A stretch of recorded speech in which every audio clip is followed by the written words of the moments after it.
Sta commuovendo il Veneto il gesto del piccolo Achille, che a 9 anni ha mandato da Mira i suoi 5 euro in una lettera indirizzata al sindaco di Roccapietore come contributo per poter rivedere gli alberi sulle montagne. Anche per il presidente del Veneto questo gesto merita un premio, magari l'incontro del bambino con il primo cittadino del paese simbolo della devastazione nel Bellunese. Bisognerà farlo incontrare col sindaco di Roccapietore. Ma sì, ma penso che avverrà questo incontro, ne ho parlato con Andrea De Bernardini, mi ha fatto aver subito la lettera del piccolo e dei 5 euro e questa lettera no, nella quale lui dice mi piacerebbe fare il forestale.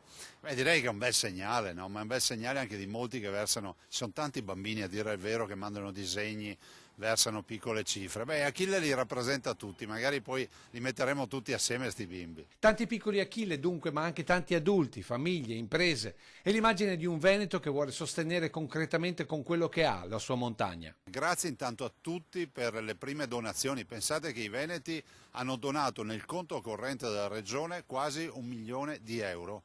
8.500 versamenti più o meno per una media di oltre 100 euro da versamento. Grazie a tutti, a chi ha versato 1 euro, a chi ne ha versati 10.000, grazie a tutti. Continuate a farlo, sosteneteci.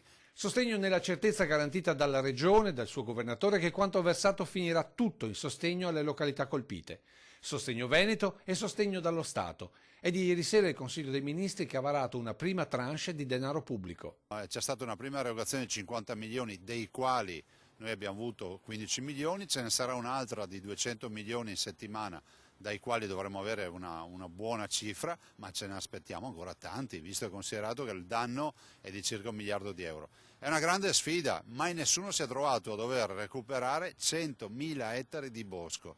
È un terremoto con le case in piedi. 100.000 ettari di bosco è una novità assoluta anche nel campo delle catastrofi e del recupero di questi danni.